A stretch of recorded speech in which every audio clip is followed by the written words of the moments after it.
जय हिंद दोस्तों, science GS academy में आपका स्वागत है। आज ये वीडियो नंबर 6 है।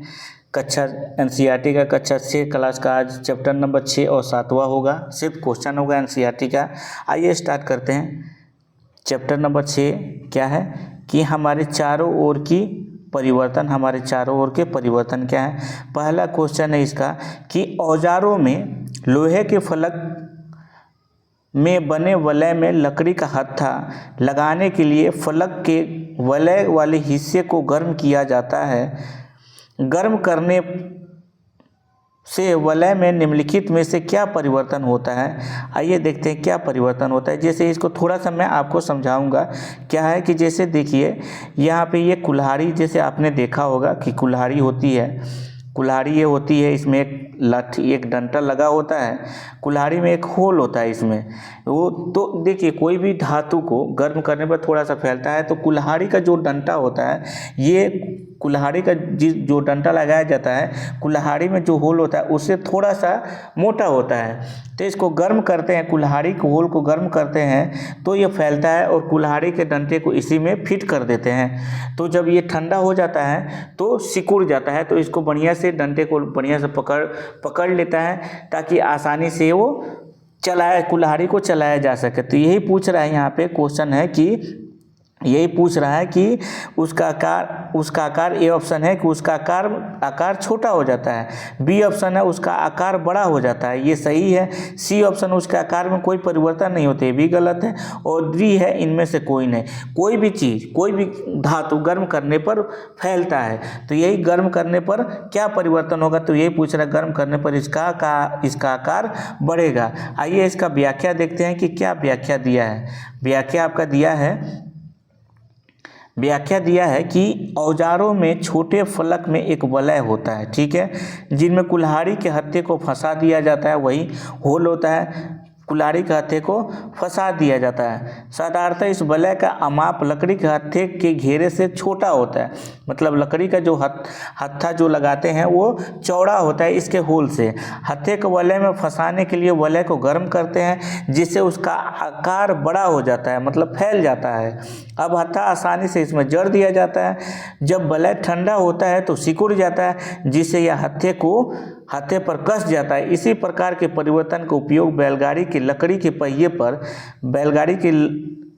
पहिए पर लोहे का रिम को कसने के लिए भी किया जाता है। अब आइए क्वेश्चन नंबर दूसरा क्या है, क्या कह रहा है। क्वेश्चन नंबर दूसरा है कि निम्नलिखित पर विचार करें। पहला है कागज का जलना, दूसरा है दूध का दही बनना, तीसरा नमक का पानी में घुलना और चौथा है कुम्हार द्वारा मिट्टी के ढेर को बर्तन में बदलना। तो पूछ रहा है उपयुक्त में से कौन से परिवर्तन उत्क्रमित, मतलब रिवर्सेबल है, जिसको फिर से दोबारा बनाया जा सकता है, वही चीज़ किया जा सकता है। ऑप्शन है केवल एक और दो, बी ऑप्शन है केवल 2 और 3, सी ऑप्शन है केवल 1 और 3 और डी ऑप्शन है केवल 3 और 4। आइए थोड़ा सा इसमें देखते हैं, थोड़ा सा इस पे रोशनी डालते हैं। क्या है कि आपको कागज, देखिए दो तरफ के परिवर्तन होते हैं, एक होता है भौतिक परिवर्तन, एक होता है रासायनिक परिवर्तन। हम भौतिक परिवर्तन को देख लेते हैं। जैसे ए कोई वस्तु है, इसको बी में हम परिवर्तन कर दिए, फिर से बी को ए में हम परिवर्तन करेंगे, इसी को भौतिक परिवर्तन कहते हैं, जिसको रिवर्सेबल परिवर्तन बोलते हैं। इसी को कि ए से बी बना और बी से फिर से हम ए को बना सकते हैं, इसी को भौतिक परिवर्तन कहते हैं। मतलब ये दो तरफा रास्ता हो गया कि हम जा भी सकते हैं और आ भी सकते हैं। और इसका एग्जाम्पल हो गया जैसे पानी का जमना हो गया। पानी से हम बर्फ़ बना सकते हैं, लेकिन फिर से बर्फ़ को गर्म करेंगे तो क्या हो जाएगा, पानी बन जाएगा।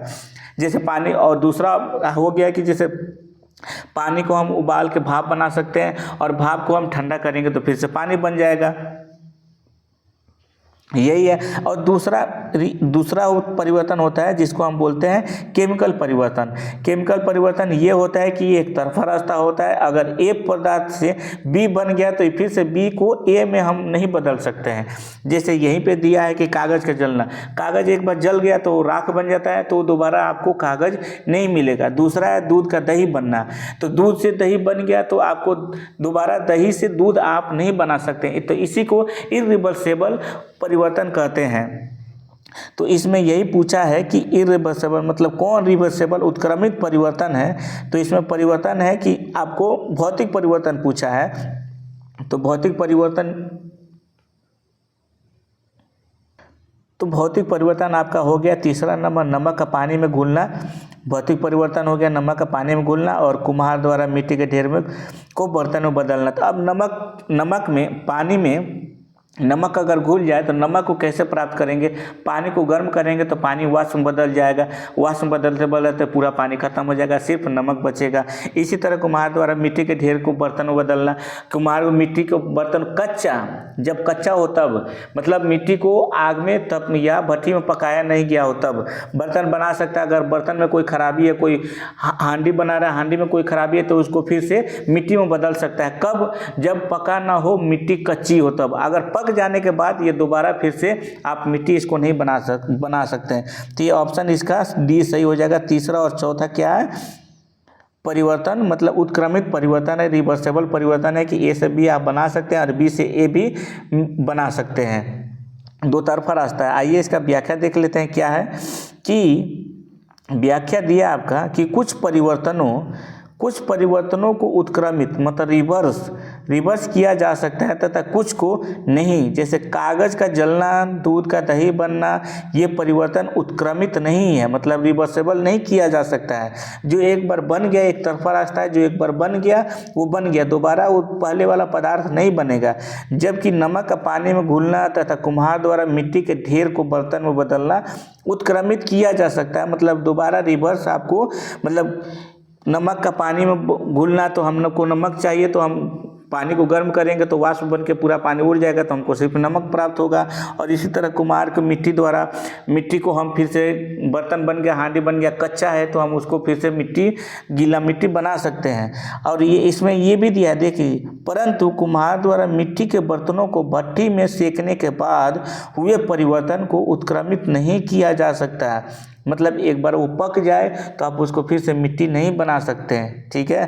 तो इसी को अनुत्क्रमित परिवर्तन या इरिवर्सिबल रिएक्शन कहते हैं। आइए नेक्स्ट क्वेश्चन देखते हैं। नेक्स्ट दो ही क्वेश्चन है। अब चैप्टर नंबर 7 देखते हैं। क्या चैप्टर नंबर 7 क्या है कि पौधों को जानिए। इसका पहला क्वेश्चन है कि पुष्प के विभिन्न भागों में निम्नलिखित में से कौन सा सम्मिलित नहीं है? पहला है बाह्यदल, दूसरा है पंखुड़ी, तीसरा है पुंकेसर, चौथा स्त्री केसर और पांचवा है मूलांकुर। तो ये पांचवा ही नहीं है, तो इसका ऑप्शन देख लेते हैं कि कौन नहीं है। इसका ऑप्शन है आपका कि ए ऑप्शन है केवल एक। नीचे दिए गए कूट का प्रयोग करके सही का उत्तर चुनिए। ए ऑप्शन है केवल एक, बी ऑप्शन है केवल 1 और 4, सी ऑप्शन है केवल 4 और 5 और डी ऑप्शन है केवल 5। तो इसका 5 ही आंसर हो जाएगा, सॉरी डी ऑप्शन हो जाएगा ये कि मूलांकुर है। आइए इसका व्याख्या देख लेते हैं कि जैसे आपका बाह्य दल जो होता है, इसका व्याख्या देख लेते हैं हम। व्याख्या हो जाएगा बाह्य दल पंखुड़ी, पुंकेसर एवं स्त्री केसर पुष्प के विभिन्न भाग हैं। क्या है? बाह्य दल, पंखुड़ी, पुंकेसर एवं स्त्री केसर विभिन्न पुष्प के विभिन्न भाग हैं। परागकोश और तंतु, जो परागकोश और तंतु है पुंकेसर के भाग है, जबकि वर्तिकाग्र, अंडाशय और बीजांड स्त्री केसर के भाग हैं। बीज के जमने के समय जो भाग मूलज या मूलांकुर से निकलता है उसे जड़ कहते हैं, अतः मूलांकुर बीज से संबंधित है न कि पुष्प से संबंधित है। तो यही डी गलत है और गलत ही पूछा है, तो डी सही है। अब नेक्स्ट क्वेश्चन आते हैं। दूसरा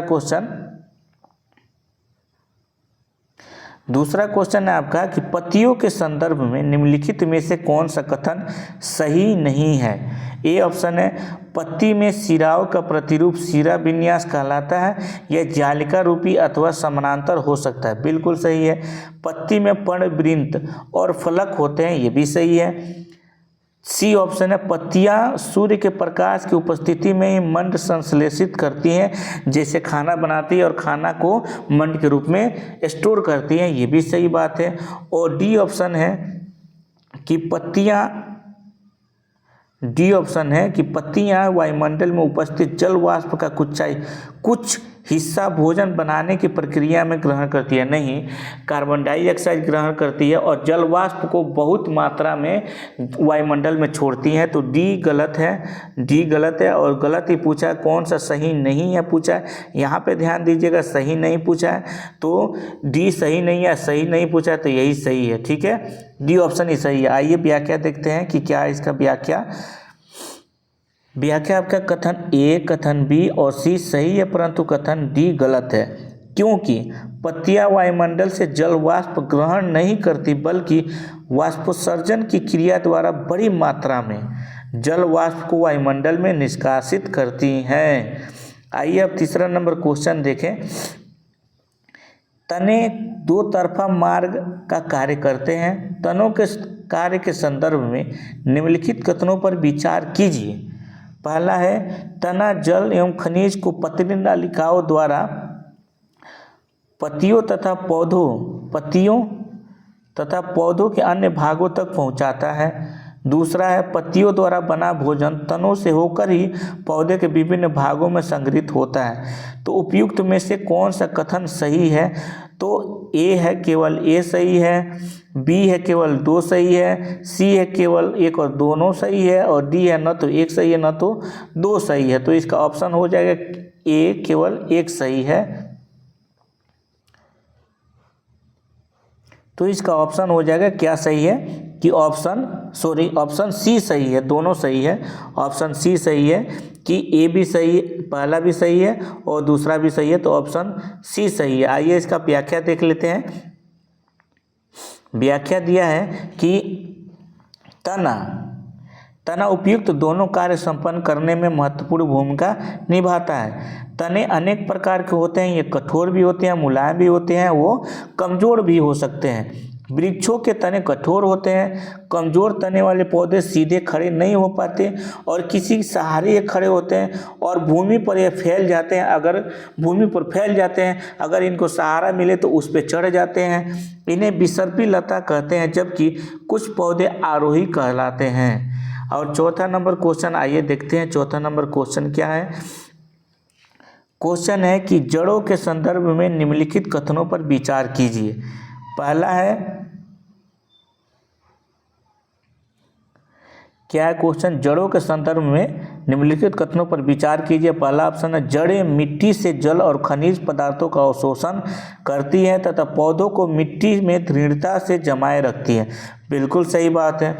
दूसरा ऑप्शन है, जालिका रूपी सिरा विन्यास युक्त पत्तियां वाले पौधों की जड़ें रेशेदार होती हैं, जबकि समानांतर सिरा विन्यास युक्त पत्तियों वाले पौधों की जड़ें मूसला जड़ें होती हैं। तो ये गलत है। क्या है? ये गलत है। तो उपयुक्त कथनों में से कौन सा कथन सही है? तो केवल ऑप्शन ए सही है, बाकी ये सही नहीं है, सी भी सही नहीं है, बी भी सही नहीं है और नॉट डी सही है। आइए इसका व्याख्या देखते हैं कि क्या व्याख्या दिया है। देखिए इसका व्याख्या दिया है, कथन उत्तर ए ही है, ए ऑप्शन है। कथन एक सही है जबकि कथन दो गलत है। जड़ें मुख्यतः दो प्रकार की होती हैं, पहला मूसला जड़ एवं दूसरा रेशेदार जड़, जिसको जकड़ा जड़ भी कहते हैं। रेशेदार जड़ को ही जकड़ा जड़ कहते हैं। जालिका रूपी सिरा विन्यास युक्त पत्तियों वाले पौधों की जड़ें जालिका रूपी सिरा विन्यास युक्त पत्तियों वाले पौधों की जड़ें मूसला जड़ें होती हैं, जबकि समानांतर सिरा विन्यास युक्त पत्तियों वाले पौधे रेशेदार जड़ें होती हैं। और आज का ये आखिरी क्वेश्चन है, नहीं सेकेंड लास्ट है। आज का ये सेकेंड लास्ट क्वेश्चन है कि निम्नलिखित में से कौन सा एक जड़ नहीं है? जड़ नहीं है, गाजर जड़ है, मूली जड़ है, शलजम जड़ है और आलू जड़ नहीं है, ये तना है। तो देखिए ये सी सही है, सी जड़ नहीं है, तो सी क्या है? जड़ नहीं है, क्या है? तना है। तना, आलू क्या है? तना है। आइए इसका व्याख्या देखते हैं, क्या व्याख्या दिया है। इसका व्याख्या दिया है कि आलू तना है, जबकि गाजर, मूली, शलजम, शकरकंद और टेपियोका जड़ें हैं। इन्हें हम खाने में प्रयोग करते हैं। और आज का आखिरी सवाल, निम्नलिखित में से कौन प्रकाश संश्लेषण की क्रिया के लिए आवश्यक है? ठीक है, निम्नलिखित में से कौन प्रकाश संश्लेषण की क्रिया के लिए आवश्यक है? पहला है क्लोरोफिल, दूसरा है कार्बन डाइऑक्साइड, तीसरा है ऑक्सीजन, चौथा है जल और पांचवा है प्रकाश। तो नीचे दिए गए कोड की सहायता से सही का उत्तर कीजिए। तो पहले हम थोड़ा सा देख लेते हैं कि प्रकाश संश्लेषण है इसका रिएक्शन कैसे होता है। प्रकाश संश्लेषण का तो आपको प्रकाश संश्लेषण का रिएक्शन क्या होता है, प्रकाश संश्लेषण का रिएक्शन देखते हैं कि CO2 होता है प्लस H2O होता है। H2O ये प्रकाश की उपस्थिति में, सूर्य के प्रकाश और क्लोरोफिल की उपस्थिति में ये आपको C6H12 और O6 प्लस O2 देते हैं। तो यहाँ पे क्या क्या जरूरी है, निम्नलिखित में से पूछा है, निम्नलिखित में से कौन से प्रकाश संश्लेषण की क्रिया के लिए आवश्यक है। शुरुआत करने के लिए क्या चाहिए, प्रोडक्ट नहीं पूछा है, उत्पाद नहीं पूछा है, चाहिए चालू करने के लिए क्या चाहिए, तो आपको CO2 चाहिए, कार्बन डाइऑक्साइड चाहिए, जल चाहिए, आपको प्रकाश, सूर्य का प्रकाश चाहिए और क्लोरोफिल चाहिए। देखिए आइए यहाँ पे देखते हैं, ये आपको रिएक्शन जरूर याद रखना है। ये रिएक्शन एकदम कंपलसरी है कि रिएक्शन में क्या क्या लगता है और क्या उत्पाद बनता है, ये भी याद रखना है। ठीक है, ये C6H12 और O6 को हम ग्लूकोज कहते हैं। ठीक है, और O2 ये ग्लूकोज और O2 उत्पाद के रूप में निकलता है। ठीक है, आइए देखते हैं क्या क्या चाहिए, इसको क्या क्या चाहिए। तो क्लोरोफिल है आपका, सही है, क्लोरोफिल सही है, क्लोरोफिल चाहिए, कार्बन डाइऑक्साइड चाहिए, जल चाहिए और प्रकाश चाहिए। आपको ऑक्सीजन नहीं चाहिए, ऑक्सीजन ये उत्पाद होता है। ये शुरू कर रहा है कि क्या क्या रिएक्शन की ज़रूरत है, क्या क्या चाहिए क्रिया के लिए चाहिए। तो ऑक्सीजन नहीं चाहिए, क्लोरोफिल चाहिए, कार्बन डाइऑक्साइड चाहिए, जल चाहिए और सूर्य का प्रकाश चाहिए। तो कह रहा है कि निम्नलिखित में से नीचे दिए गए कोड की सहायता से सही उत्तर का चयन कीजिए। तो केवल एक, ए ऑप्शन है केवल 1, 2 और 1, 2, बी ऑप्शन है केवल 2 और 3 और सी ऑप्शन है केवल 1, 2, 4 और 5। तो यही है सी ऑप्शन सही है कि चाहिए क्या, पूछा क्या क्या चाहिए। तो ये एक क्लोरोफिल भी चाहिए, 1 नंबर है, 2 नंबर पे कार्बन डाइऑक्साइड भी चाहिए, 3 नंबर ऑक्सीजन नहीं चाहिए, ऑक्सीजन की जरूरत नहीं होती है, ऑक्सीजन उत्पाद के रूप में बनता है, और 4 नंबर जल चाहिए और 5 नंबर सूर्य का प्रकाश चाहिए, और डी भी गलत है। तो आइए इसका व्याख्या देख लेते हैं कि इसका व्याख्या क्या है। व्याख्या है कि पत्तियां प्रकाश और हरे रंग के एक पदार्थ जिसको क्लोरोफिल कहते हैं में उपस्थित क्लोरोफिल की उपस्थिति में अपना भोजन बनाती है।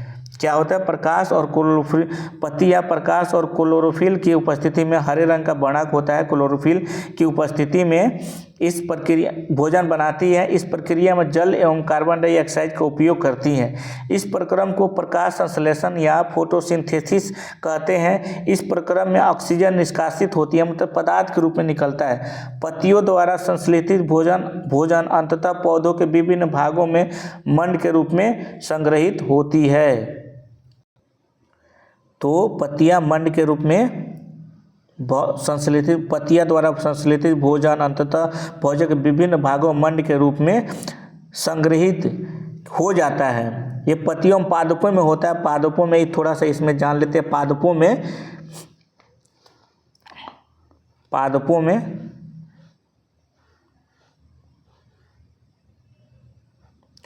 पादप में खाना जो स्टोर होता है मंड के रूप में होता है, और पशुओं में जंतुओं में ये ग्लाइकोजन के रूप में स्टोर होता है। जंतुओं में ये खाना ग्लाइकोजन के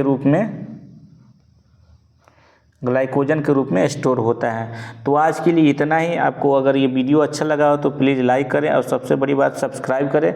थैंक यू, धन्यवाद, जय हिंद।